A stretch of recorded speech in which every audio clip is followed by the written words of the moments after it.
Lux presents Hollywood. The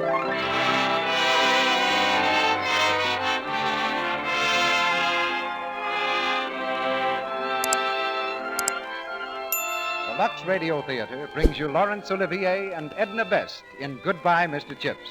And as a special guest, Mr. James Hilton, author of our play. Ladies and gentlemen, your producer, Mr. Cecil B. DeMille.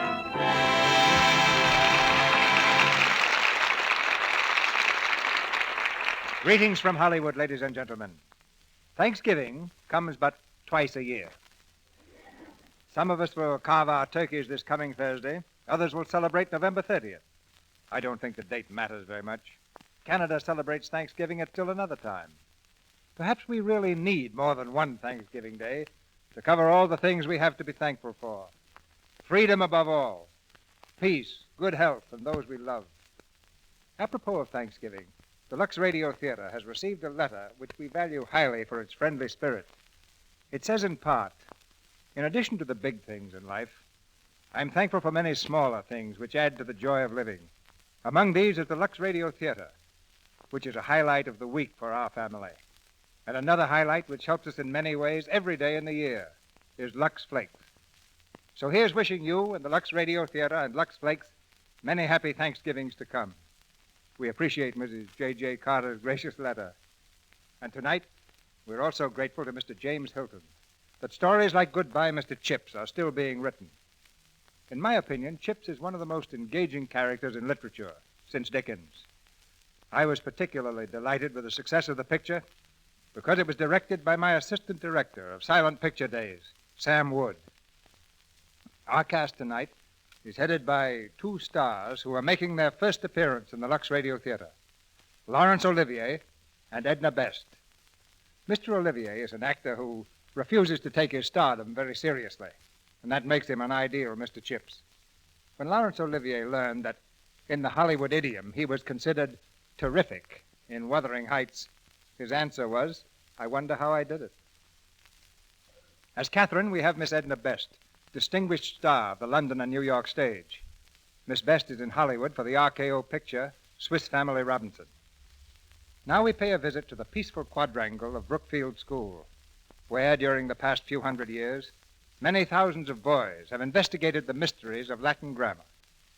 And we pay a visit to a gentleman who is a tradition at Brookfield, a certain Mr. Chipping, commonly called Chips. The curtain goes up on the first act of Goodbye, Mr. Chips, starring Laurence-Olivier in the title role and Edna Best as Catherine.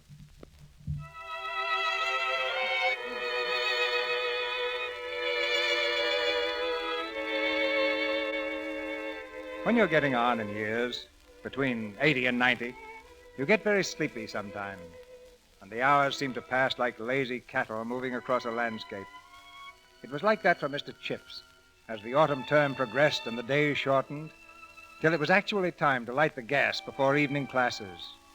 For Mr. Chips, like some old sea captain, still measured time by signals of the past. And well he might, for he lived at Mrs. Wickett's, just across the road from Brookfield School. Mr. Chippin, shall I light the fire? Oh, Mr. Chippin, are you awake, sir? Hey? Oh, good evening, Mrs. Wickett. Is that the bell for call-over? Yes, it is, sir. Well, I'd best stir up a fire. Thank you. And you might bring me a cup of tea before prep, will you? The tea's right there, an old pot of it, sir. Oh, so it is. And the cake, Mrs. Wickett. You didn't forget the cake, did you? There's a walnut cake, if you'll only take the trouble to look, sir. Oh, yes. Thank you, Mrs. Wickett. You're expecting the boys in, sir? No. I've learned never to expect anything, Mrs. Wickett. I always make a point of being taken completely by surprise. Well, I'd a mind to go visiting this evening, sir. Had you? Well, run along. I'm quite old enough to take care of myself. Very well, sir. Good evening. Good evening, Mrs. Wickett.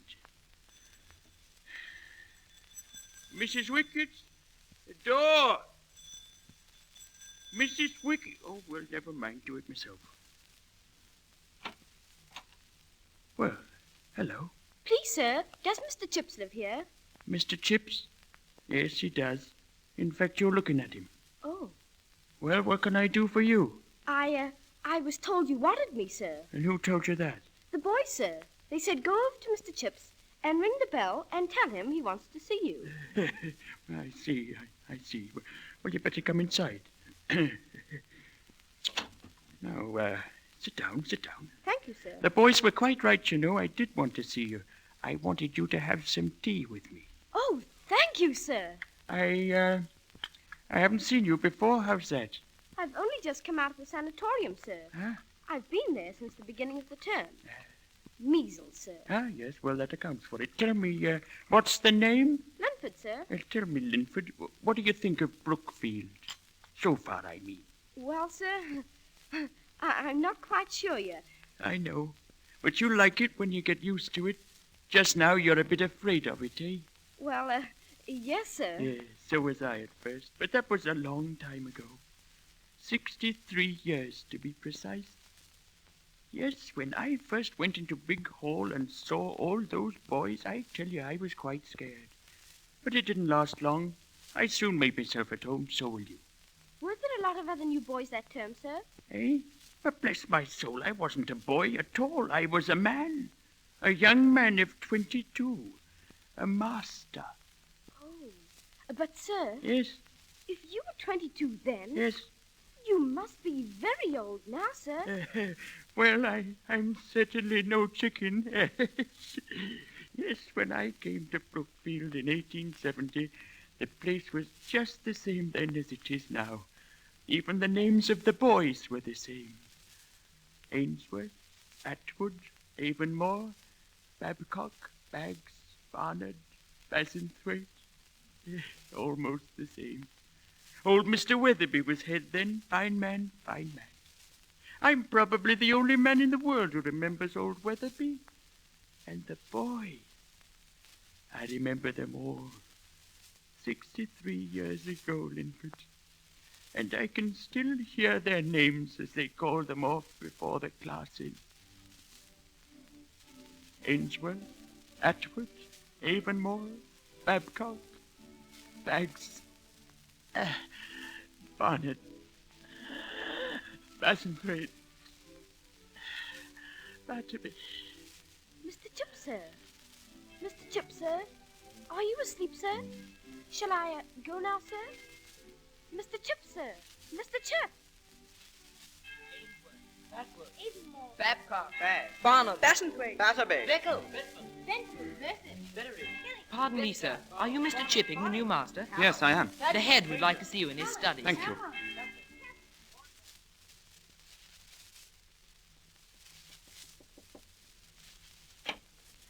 Come in, Mr. Chipping, come in. Welcome to Brookfield. Thank you, Mr. Weatherby. Sit down, sit down. I understand you've been a master before. Yes, sir, for 1 year at Melbury. 1 year, yes. You are a young man, Mr. Chipping, and Brookfield is an old foundation. However, youth and age often combine well. But don't let the boys play tricks with you. I gather that discipline was not always your strong point at Melbury. Well, no, perhaps not, sir. Never mind, you have another chance here. Take up a firm attitude from the beginning. That's the secret of it. I shall, Mr. Weatherby. You will take prep this evening, Mr. Chipping. At the start of the year, you may find the boys inclined to be a bit restive, but I trust you will encounter no great difficulty. I think not, sir.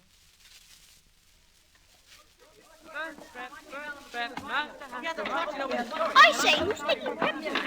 Bagley, I hear. He is not. He's the new master, Chipping. Chipping. What's he like? Stuff it. Careful, you chaps. Here he is.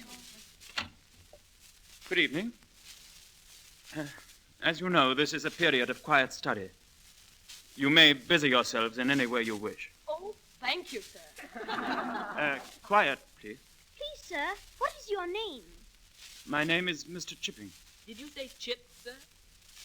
I said Chipping. Thank you, Mr. Chippings. You there in the second row, you with the red hair. Did you drop that desk lid? Yes, sir. What's your name? Polly, sir. Very well, Collie. You have 100 lines. 100 lines, sir. Did you hear me, Collie?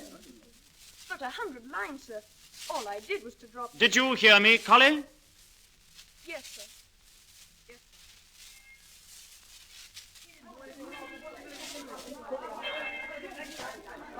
Hello, Chipping. Weldon's my name, history. Oh, how do you do? I hear you were blessed with first prep. How did it go? Well, I'm afraid I've got off to rather a bad start. I had to give young Collie 100 lines. 100 lines on the very first day. Yeah. That's a bit rough, isn't it? Well, I thought it necessary. Well, I suppose you know, and you'll have a long time here to correct any bad impressions. Good night, Chipping. Good night. A long time to correct any bad impression.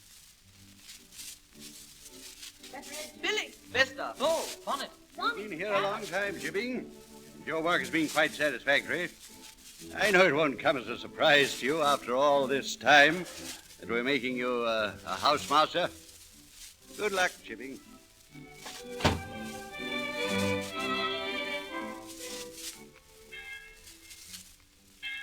I say, Chipping, going my way, old man? I believe so. Good. Well, another term ended, eh? Where are you going for the summer? I hadn't thought, Weldon. Perhaps up to the Lake District. Very nice.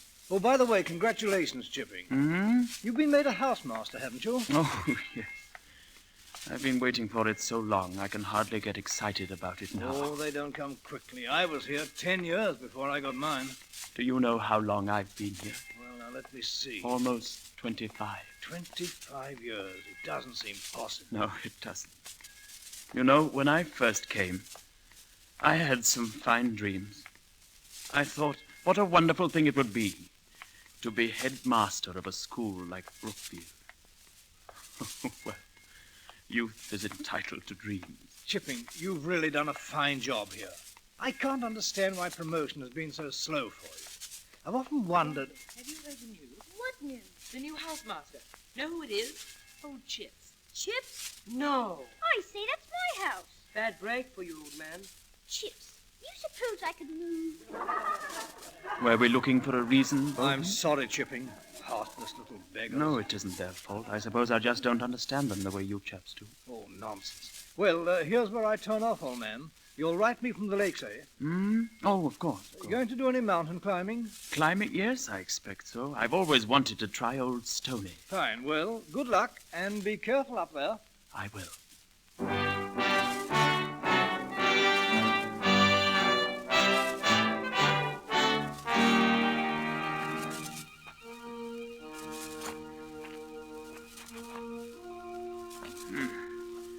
Steeper than I thought. Not too many footholds. What in the world? Hello? Is there anything wrong? Where are you? Hello? Wherever you are, don't move. I'm coming. I must be in trouble. I hope there's nothing. Oh! Oh! Oh! Oh, Lord. Oh. Hello down there. Oh, hello. Was it you who called? Yes, was it you? Yes. However did you get down there? The path's out there. I know. I'm afraid I slipped. Wait a minute.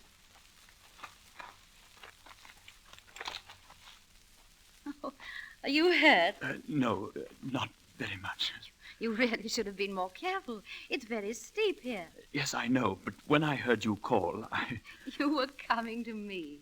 Why? Well, for a moment, I thought... That I was in trouble? Yes. I'm terribly sorry. I was calling to my friend down the mountain. Oh, I see. Well... It was very thoughtless of me and very nice of you to come to my rescue, I mean. Was it your ankle you hurt? Oh, no, it's nothing.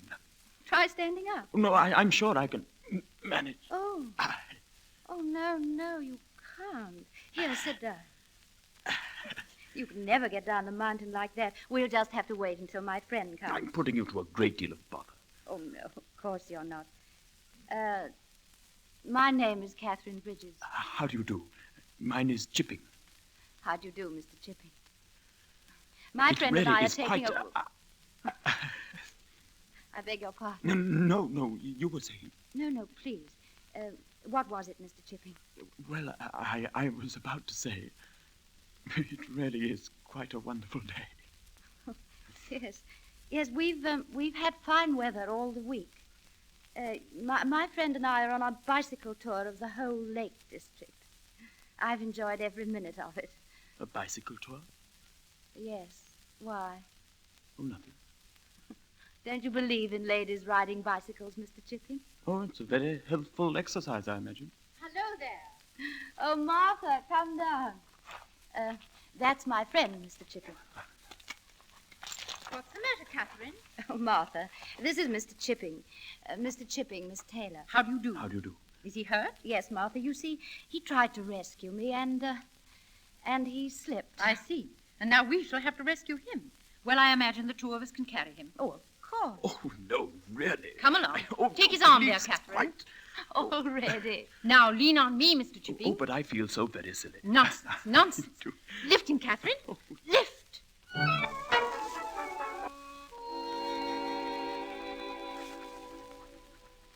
And she has come to see me every day since the accident.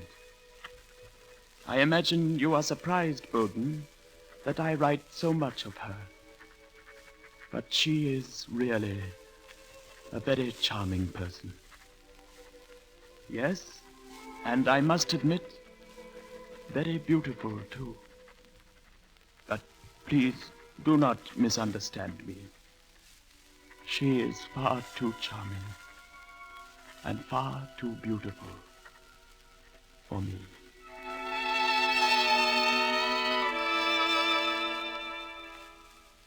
Catherine, what is the matter with you? You must realize we've overstayed our time as it is. We shall have to take the train back this morning. Now, are you coming with me or aren't you? No, Martha, you know I can't leave yet. After all, he's still not entirely well, and well, it was my fault in a way, and, well, I can't desert him. Is that all, Catherine? No. Catherine, listen to me. He's a great deal older than you are. He's stuffy and slightly gray, and his opinions date from the 70s. He thinks Bernard Shaw is completely irresponsible, and he told me in confidence he's not at all sure women should have the vote. Have I said enough?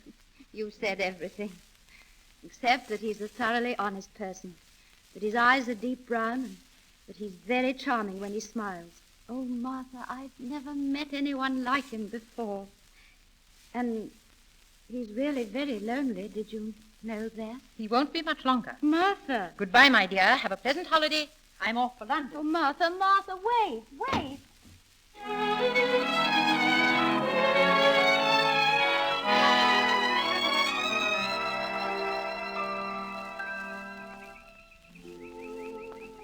And they call you Chips. Yes.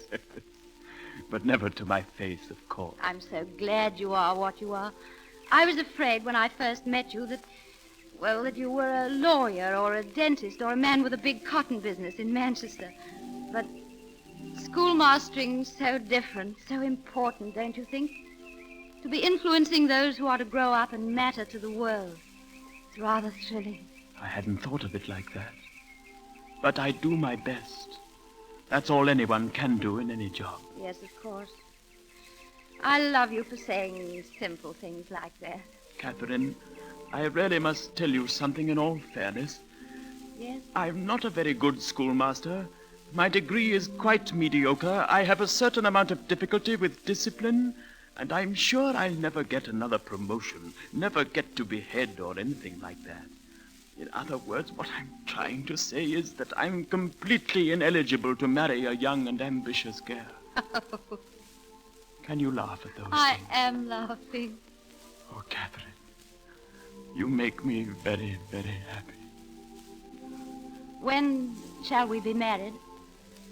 Before the new term begins? Oh, that would be quite wonderful. Shall we say in a week? Or tomorrow? Here, in Wasdale. Tomorrow? Tomorrow? Well, of course, why not? I'll see a clergyman tonight. Yes, you'd better. And I'll meet you in the morning at the inn. Oh, Catherine. We'll both have a great deal to do today. Oh, yes. Letters and everything. In the morning, then. In the morning. This is an occasion, you know. This last farewell of ours. I feel rather like a new boy beginning his first term with you. Not afraid, mind you, but just for once in a thoroughly respectful mood. Shall I call you sir? or would Mr. Chips be the right thing? Yes, I think it would. Until tomorrow, then.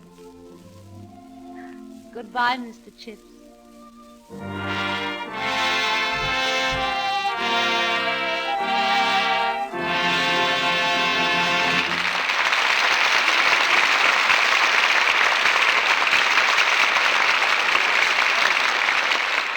The curtain falls on Act 1 of Goodbye, Mr. Chips, and life seems to have taken on a new meaning for the quiet schoolmaster. Before we continue with Act 2, here's Mr. Ruick with a story from real life. During this short intermission, before our stars Laurence Olivier and ednabest return in Act 2 of Goodbye, Mr. Chips, we bring you a real-life scene. This scene actually happened last year in a very charming home in Portland, Oregon. The mother told us in an interesting letter that she was making plans for the marriage of her daughter. One day, she writes, she and her daughter were discussing the wedding dress. Oh, Mother, your wedding dress is so beautiful. I'd love to wear it. Oh, I don't know. 33 years. I know. There'd have to be some remodeling. It's not only that. The dress is so gray and dingy looking after all these years. And it's so fragile, I'm afraid it wouldn't clean or wash well. I know. With all that lovely lace and embroidery. But don't you think with Lux? Well, Lux flakes would certainly be safe. I could try them. Oh, Mother, please. I'd adore wearing the dress. Well, dear, I'll try.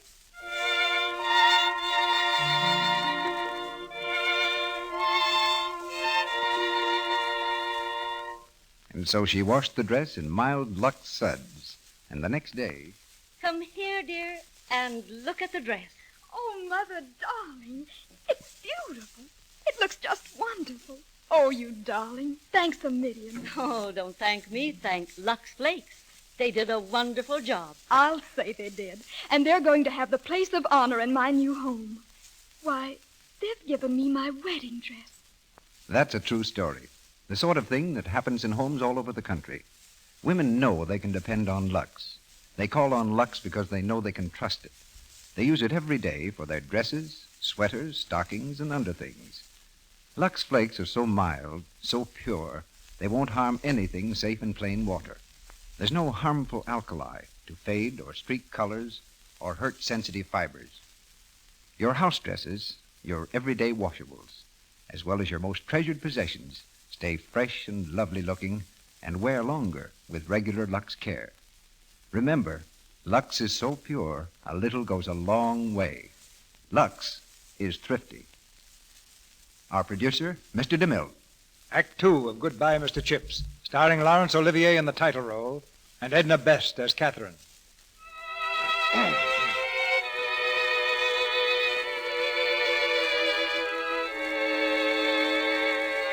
Sitting by the fire in his comfortable room, old Mr. Chips dreams on. Dreams of a day long ago, a time of great and overwhelming happiness. For his marriage was a triumphant success, and Catherine conquered Brookfield, as she'd already conquered one of its masters. But most remarkable of all was the change she made in Chips. He became, to all appearances, a new man.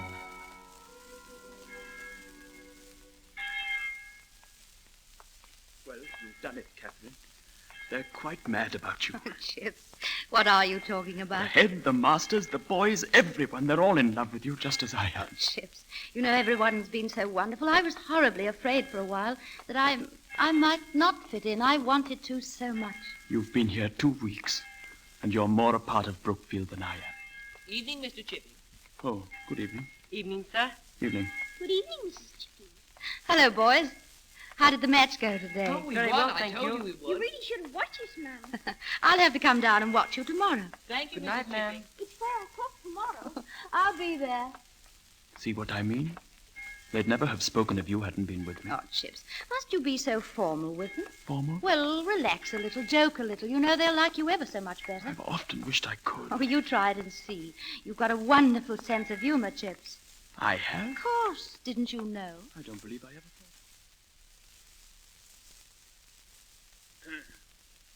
And now we come to, the old Roman law known as lex canulia. Lex canulia was the law which permitted patricians to marry plebeians. So you see, if Miss Plebs wanted Mr. Patrician to marry her, and he said he couldn't, she probably replied, oh, yes, you can, you liar.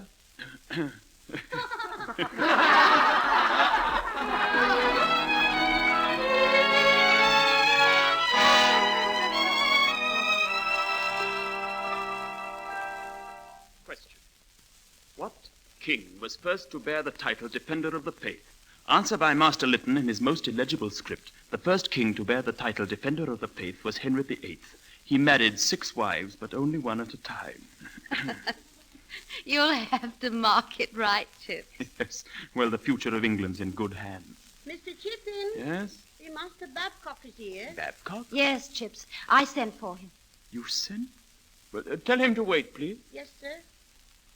Well, Catherine? Chips, I thought it would be better if you spoke to Babcock here. I mean, instead of taking him to the head study as you planned. Catherine? Oh, please. After all, it wasn't anything very serious that he did. My dear wife, if you think that releasing a mouse in the middle of Mr. Ogilvy's choir practice is not serious. Oh, but such a small mouse. What? About so big, that's all. Oh, please, Chips, he won't do it again. I'll vouch for him. You will. Chips, have I ever been wrong? No, my dear, you haven't. Well, I'll see what I can do. Thank you, Chips. Well, good evening, Babcock. Good evening, sir. Well, Babcock, that was quite an ingenious prank in choir practice today. Yes, sir. I mean, no, sir. Why did you do it? Well, sir, I had the mouse there and... You just thought you'd let him go, eh? Well, it's against the rules to keep it, sir. Yes. Well, tell me, Babcock, can you think of any reason why I shouldn't take you to the head? No, sir, except... Except what? It was a very small mouse, sir. Oh, I see. Were you here earlier this afternoon? Yes, sir. I thought you were. Well, that's all, Babcock. You mean I can go, sir? Well, in view of the fact that the mouse was... Oh, get out, Babcock, get out, for goodness sake. Yes, sir. Thank you very much, sir. Good night, sir. Good night, good night. Chips, Yes? you let him go, didn't you? Yes. Because it was a small mouse. Heaven knows, Catherine, what kind of discipline I'll have from now on. Oh, better, Chips. Much better. You wait and see. Perhaps. You know, you must be very kind and very understanding with the boys now. You never can tell. Your own son might let a mouse go at choir practice someday. My son? Never. Well, mine might. Yes, he probably would. He'll be very much like you. He'll be honest and kind. And he'll make people happy wherever he goes. Oh, Chips. When he comes, we must be very careful to bring him up just right, mustn't we? Very careful. I have such wonderful plans. He'll go to Brookfield, of course. Oh, of course. And he'll probably play cricket and soccer. Captain of cricket, I think, don't you? Oh, yes. Yes. Unless, of course, he turns out to be a girl. Oh, no, I never thought of that. Catherine, are you ever afraid Afraid, Chips? that all the wonderful things that have happened aren't quite real? I know what you mean. I know they've never happened before, just like this. Sometimes I wonder if they ever really happened at all. Too much like a fairy tale. Yes. Always found it rather difficult to believe in fairy tales. Oh, but you must believe. That's the wonderful thing about them, Chips. They're so true. And perhaps a long, long time from now, when we're quite forgotten, there'll be another story told of 2 people who wandered alone on a mountainside. And suddenly they were not alone any longer, for the clouds opened below them. And there was the world at their feet, the whole wide world, all bright and shining in the sunlight. Catherine, what have I done to deserve such happiness?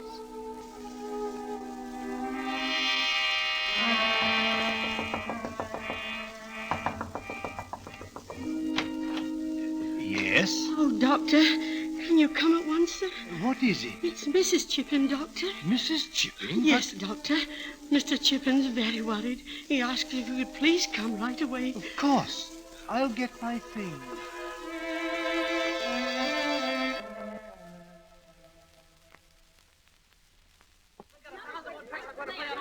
I say, where's Chips? He's late for class this morning. Oh, but wait till he comes. What, Ling? Did you put the letters on his desk? 8 of them. Who could? What's up? A joke on Chips? Be careful. It's April Fool, you fool. We've put a lot of letters on Chip's desk. They're all addressed to him. There's only blank paper inside. Don't breathe the word now. Not I. Shh. Here he comes.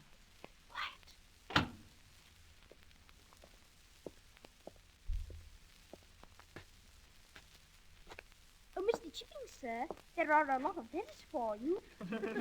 Stop it, Bags. He'll hear you. I can't help it. Look, he's opening. Be quiet, you fool. There goes another one. Oh, good. I say, look at his face. Look at his face. What do the letters say, sir? Please, sir, are they very important? April Fool, sir! April Fool! I say, doesn't he like the joke? What's the matter with him? I don't know. Do you suppose he's angry? He doesn't look angry. Then why doesn't he say something? Why doesn't he laugh?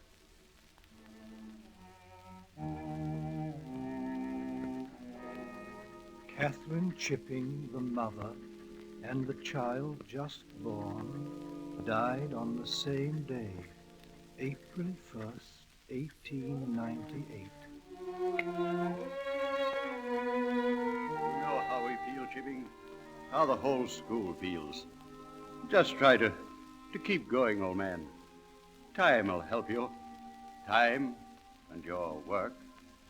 Thank you. Thank you.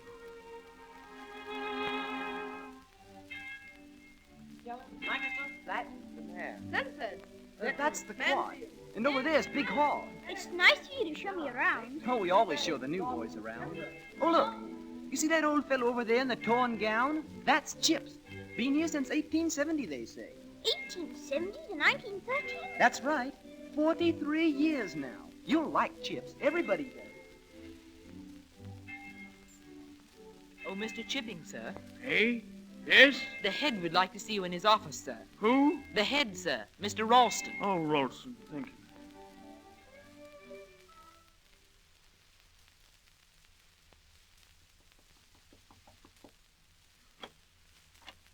Oh, come in, Mr. Chipping, come in. Boy said you wanted to see me. Yes, sit down, will you? Well, sir? Mr. Chipping, how long have you been here? 43 years. Yes, I thought it was about that. Have you ever thought that you might like to retire? Retire? No, I can't say I have thought about it yet. Well, Mr. Chipping, the suggestion is there for you to consider. But I don't want to retire. I don't need to consider it. Nevertheless, I suggest that you do. And I suggest I don't see why I should. Well, in that case, Mr. Chipping, things are going to be a little difficult. Difficult? Why difficult? Well, since you forced me to use plain words, Mr. Chipping, you shall have them. For some time past, you haven't been pulling your weight here. Your methods of teaching are slack and old-fashioned. Your personal habits are slovenly. And you ignore my instructions in a way which in a younger man I should regard as rank insubordination. But did you say slovenly? Yes. Now look at that master's gown you're wearing. I happen to know that that torn and shredded gown is a subject of continual amusement throughout the school. Is it? You also said something about insubordination, I believe. Yes. I was speaking of the question of Latin pronunciation, Mr. Chipping. Oh, that. Yeah, I think I told you when I first came here that I wanted the new style used exclusively. The other masters obeyed me. You prefer to stick to your old methods, and the result is complete chaos and inefficiency. But I don't agree with the new pronunciation. Oh, really? No, in my opinion, it's a lot of nonsense. Making the boys say Kikero at school when for the rest of their lives they'll say Cicero, if they ever say it at all. And instead of I sis him, heaven bless my soul, you'd make 'em say we kiss him. Here you are, Mr. Chipping. That's exactly what I'm complaining of. You hold one opinion and I hold another. And since you declined to give way, there can't very well be any alternative. What's that? Mr. Chipping, Brookfield is an up-to-date school. I understand, however, that your Latin and Greek lessons are exactly the same as they were when I first began. Yes, they are. For that matter, they're the same as when your predecessor, Mr. Meldrum, was here. We began here, Mr. Meldrum and I, in 1870, and it was Mr. Meldrum's predecessor, Mr. Weatherby, who first approved my syllabus. You'll take the Cicero for the 4th, he said to me. Cicero, too, not Cicero, and I don't intend to resign, Mr. Ralston, and you can do what you like about it. Good day.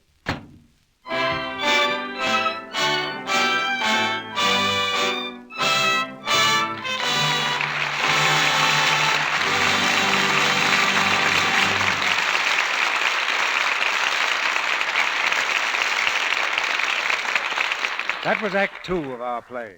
I don't think Mr. Chips is going to be an easy man to fire. In the intermission before Act 3, here's a little presentation of a picture in sound. Before Mr. DeMille brings us Act 3, he has as our guest the author of our play. But first, let's take time enough to make a demonstration of special interest to housewives. We're going to give you a sound picture of what happens when you put Lux flakes into your dishpan. First, you pour in a few flakes.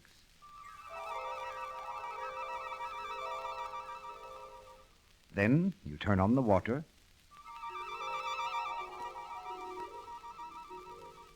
And almost at once, the flakes melt into a soft, frothy mass of bubbles. Listen to them.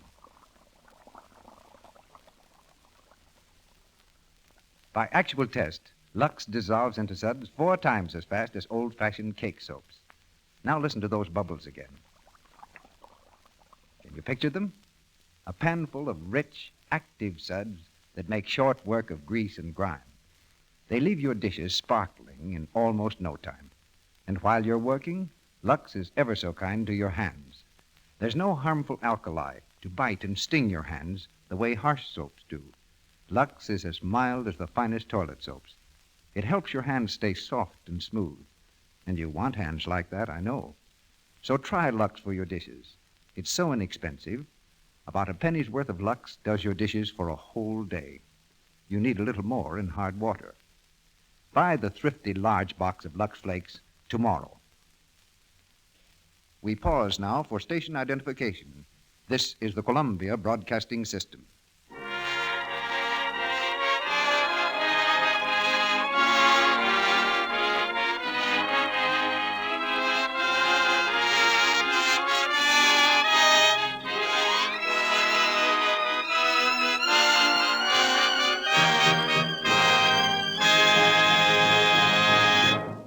Before the play continues, we have a special guest, James Hilton, who wrote Goodbye, Mr. Chips. For the last 4 years, he's been a regular resident of Hollywood and responsible for some of the finest writing done for motion pictures. His most recent assignment at Warner Brothers was the screenplay of his novel, We Are Not Alone. And so, without further explanation, I'll introduce one of Hollywood's most interesting people, James Hilton. And you'll probably decide that he can't live up to such a very flattering introduction. I should have added, ladies and gentlemen, that he's not fond of what Hollywood calls a build-up. I suppose, Mr. Hilton, the first question anyone asks about Mr. Chips is whether there was a real Mr. Chips. As the author, I don't seem to be an authority on that point. I've had rather a large number of letters from people who assumed that their own personal Mr. Chips was mine, too. Actually, I never knew any one schoolmaster who was the complete 100% Mr. Chips. He is a combination of many schoolmasters, including my father. Is your father pleased or annoyed to find himself a fictional character? Oh, he denies it altogether, which is exactly what Chips would do in the same circumstances. I wonder what he thinks of motion pictures. Well, I can only guess. My father saw a picture about 25 years ago, and the flickering hurt his eyes, so he didn't see another until I became involved in the business. Now he's extremely interested and very, very uncritical. He never says a picture is bad. The perfect critic for a producer. But you said Chips was a composite character. Are there many like him? There are fewer every year, and when they die, Chips will have disappeared forever from real life. You see, the English public schools, which are not really public at all, but private, have had to undergo many changes to fit the times. Just as the schools in this country have had to adapt themselves to the shifting scene. Of course, there was room for change. They had their faults.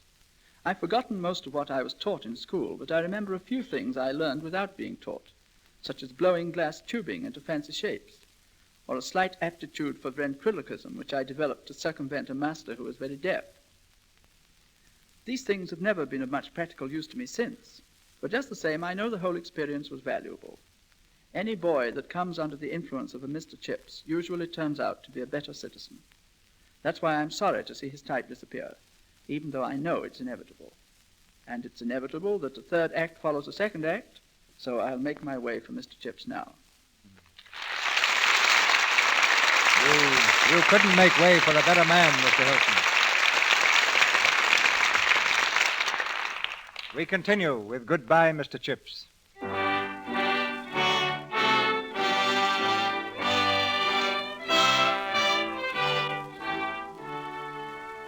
The news that Ralston had asked Chips to resign was soon public property, and the result was a spontaneous outburst of sympathy.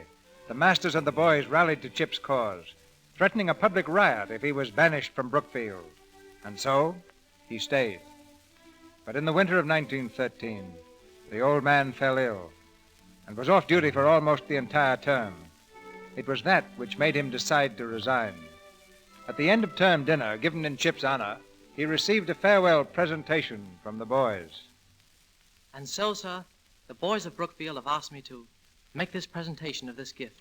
It's from the boys of Brookfield to show our esteem and in recognition of the great service you've performed for Brookfield.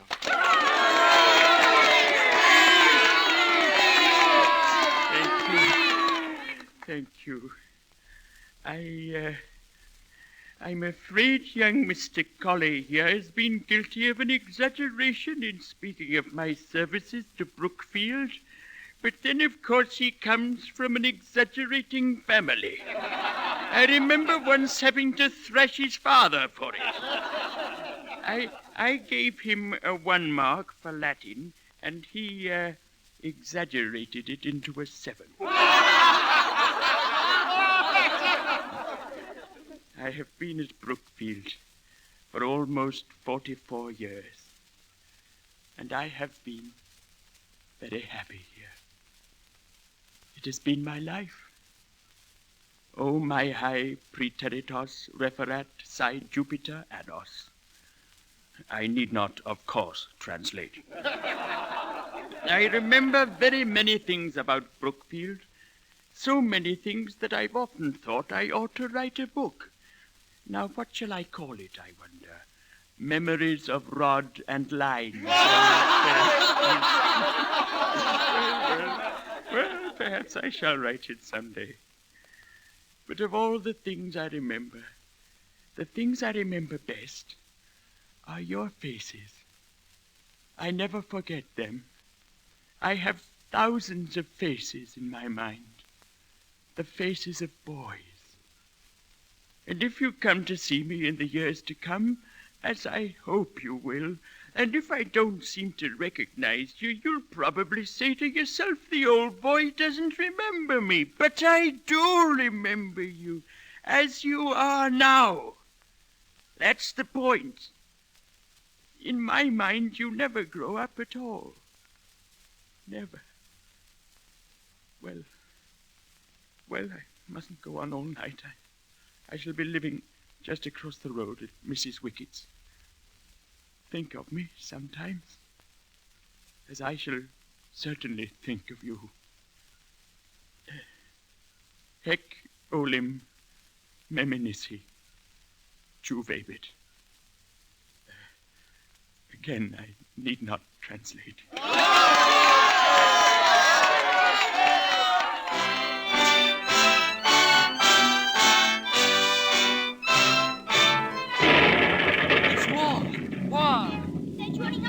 Already, I saw them. They say the older boys in Brookfield are going to form training squads. My father's going. So is mine. Mr. Chipping, sir, do you think it will last long, Last sir? long? Of course not. Impossible, Lancaster. We ought to have it finished by Christmas at the very latest. But why are you thinking of joining up, Lancaster? Lancaster's a little short for a soldier, sir. Don't you think? Oh, only by a foot or two, eh, Lancaster?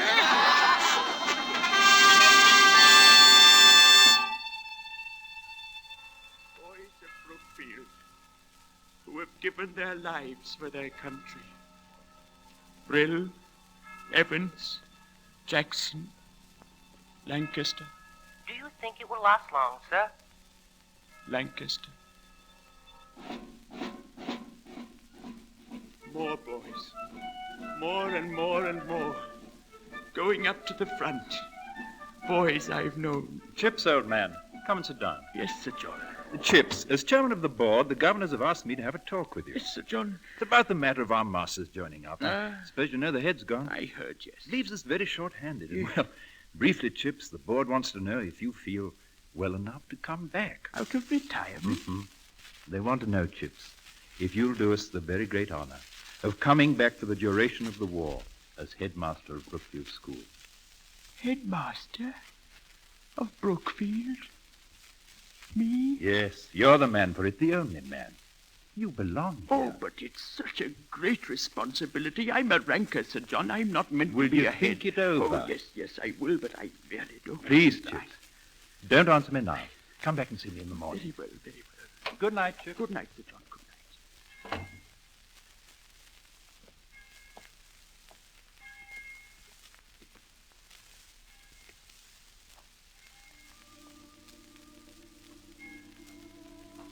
Headmaster? Head of Brookfield?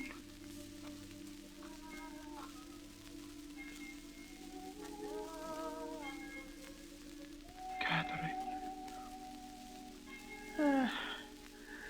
I must be getting very old. Very old. Chips, dear.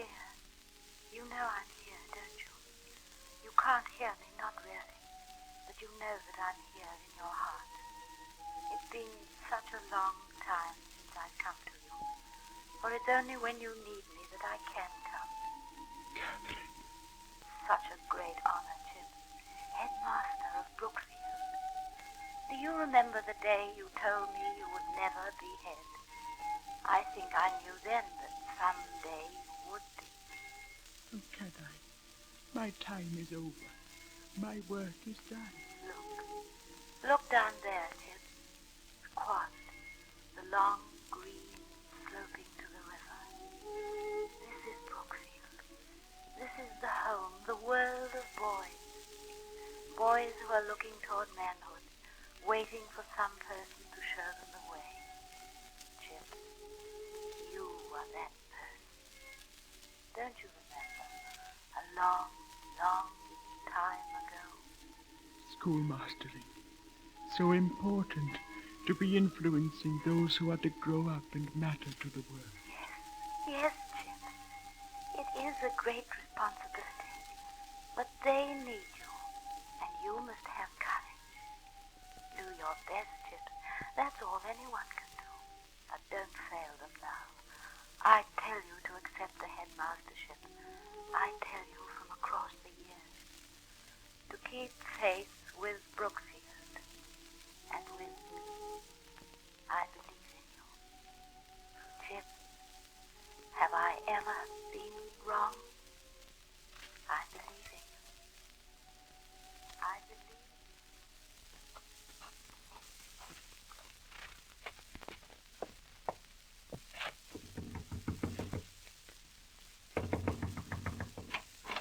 Hello, Chips. Back so soon?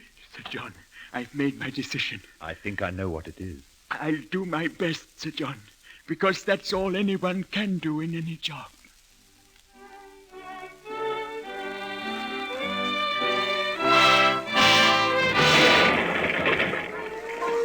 Mr. Chip, sir, it's an air raid. Air raid. Quiet, please. Quiet. The class will continue. It may seem to you that at this particular moment in the world's history that the affairs of Caesar in Gaul some 2,000 years ago are of somewhat secondary importance. But believe me, that is not really the case. You cannot judge the importance of things by the noise they make. Oh, dear me, no. And let us resume our work. Is there anyone who will volunteer to construe? I will, sir. Very good. Turn to page 40 and begin at the bottom line. Yes, sir. Genus hoc erat pugni. This was the kind of fight quo si milites exerquerant. in which the soldiers busied themselves. You see? Oh, sir, that's good. Yes, you can see now that these dead languages sometimes come to life again, eh?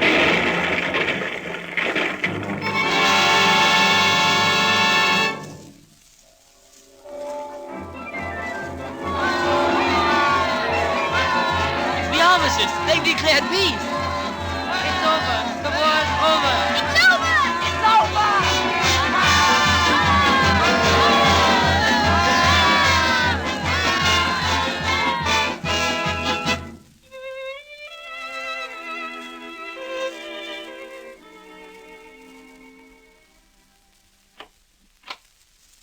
Oh, come in, Doctor. Come in. Thank you, Mrs. Wickett. Thank you. Mrs. Wickett?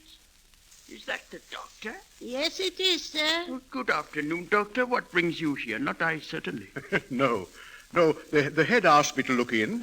He wanted to know if you're going to the old boys' dinner in London this year. Oh. I told him I didn't think you were. No, I'm afraid not. It's been a long time since I left here. Not since the war.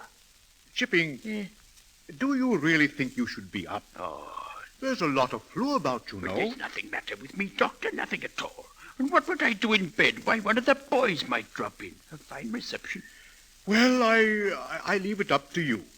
Goodbye, Chipping. Goodbye. And if you see a chap in the quad who looks as if he just couldn't wait till dinner, send him along, will you? I've a cake. I will. I remember them all. 63 years ago, Linford.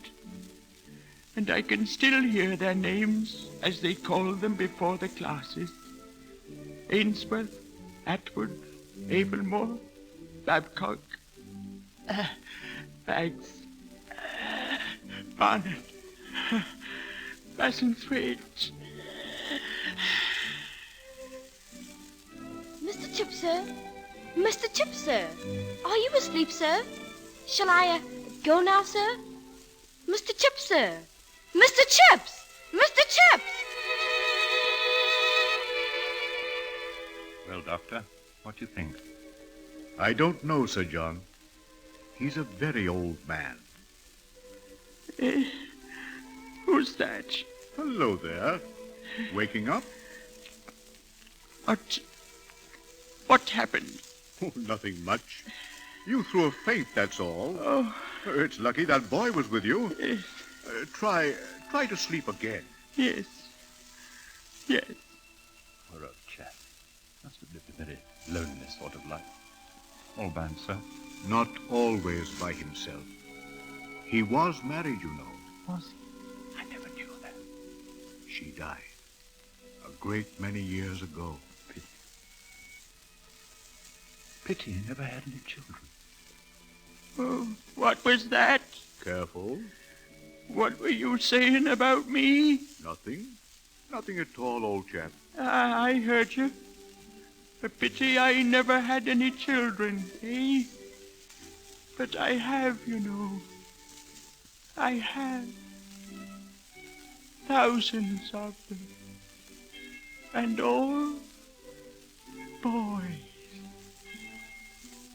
Ainsworth, Atwood, Babcock, Baggs, Barnum, Bassingthwaighte, Batterby,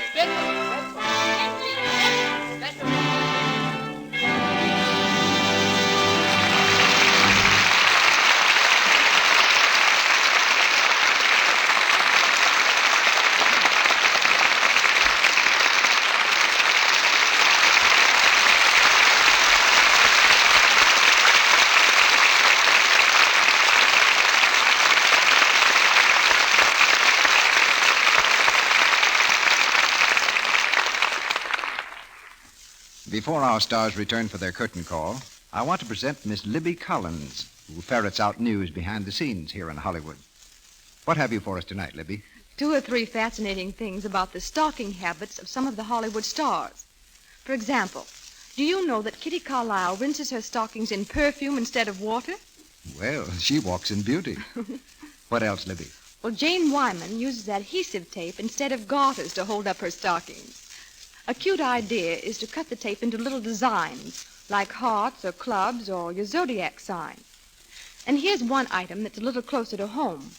Willie's of Hollywood, who designs most of the gorgeous stockings we see in motion pictures, says the average woman should have 20 pairs of stockings. If she gives them the right kind of care, they should last a year. What does he mean by the right kind of care, Libby? He says you should never soak stockings or rub them. Just dip them in lukewarm Lux suds and rinse in water of the same temperature. He's right, isn't he? Lux Flakes save elasticity and cut down on runs. If you rub your stockings with cake soap or use soaps with harmful alkali, you're apt to weaken elasticity, and then runs come easily. With gentle Lux Flakes, there's no harmful alkali, and of course, no rubbing. Your stockings wear longer and fit better with regular Lux care. Lux is thrifty. And now Mr. DeMille is bringing our stars to the microphone. Mr. Chips has retired to immortality, and we bring Laurence Olivier and Ednabest back to our microphone. You know, Mr. DeMille, this play brought back a few memories of my own school days. Were you the small boy who released the mouse? The very small mouse at choir practice? No, the most pronounced mischief I created at school was acting in plays. We're glad you didn't reform. As a matter of fact, I went from bad to worse, turned professional, and joined a repertory company. Playing 4 or 5 different parts a week, I suppose. If you get a passing mark in that school, you're an actor. Yes, anything can happen in one of those theaters. I remember one incident with a traveling company when the juvenile was taken ill. The manager wired to another company in the next county to borrow an actor. When the borrowed juvenile arrived 10 minutes before curtain time, he turned out to be a character man about 70 years old. The manager was frantic. There he was 10 minutes before the curtain time with a character man to play a juvenile role. Only the visiting actor remained calm. He inquired for his dressing room. 5 minutes later, he reappeared with his makeup on. "Now, my good man," he said to the manager, "where is the stage and what is the play?"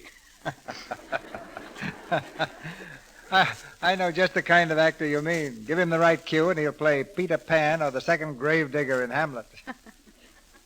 But I imagine he'd be pretty startled if anyone told him that there was a theater with an audience as big as this one. What's your play next week, Mr. DeMille? Next Monday night, we're going to present a play by George Bernard Shaw, the one which was so very successful on the screen this year, Pygmalion.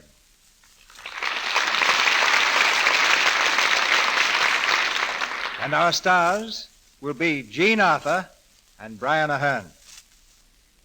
Pygmalion is the story of an unromantic gentleman of learning who trains a Cockney girl to impersonate a duchess, an experiment which produces startling and romantic results. That sounds like a grand show. Jean Arthur and Brian Ahern in Pygmalion. I'm anxious to hear it. Good night. Good night, Mr. DeMille. Goodbye, Mr. and Mrs. Chips.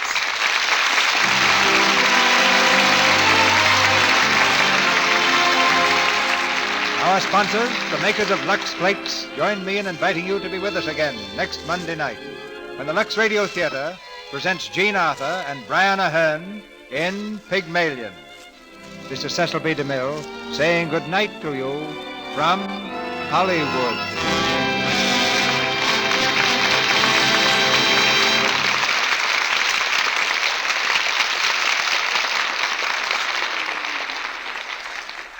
This is Melville Ruick, inviting you to enjoy the popular Lux daytime program, The Life and Love of Dr. Susan. Susan's enemies are plotting to set the whole town against her. Tomorrow they reveal their scheme. Listen then. For the time and station, see your newspaper. The Life and Love of Dr. Susan comes to you in addition to the Lux Radio Theatre. Heard in tonight's play were Alan Napier as Weatherby, Clifford Severn as Linford, Ronald Sinclair as Collie, Frederick Warlock as Ralston, Lillian Kemble Cooper as Martha, Mary Gordon as Mrs. Wickett, C. Montague Shaw as a doctor, Eric Snowden as Bowden, Ian McLaren as Meldrum, and Douglas Scott, Bobby Winkler, Harry Duff, Bobby Mock, Brian Killaway, Tommy Martin, Ernest Carlson, Cliff Oland, Bill Martin, Bob Stevens, Edwin Mills, and Richard Klukas as schoolboys. Laurence Olivier's forthcoming picture is Rebecca, produced by David O. Selznick. Ednabest will soon be seen in the RKO picture Swiss Family Robinson, produced by Gene Town and Graham Baker. Our music was directed by Louis Silvers.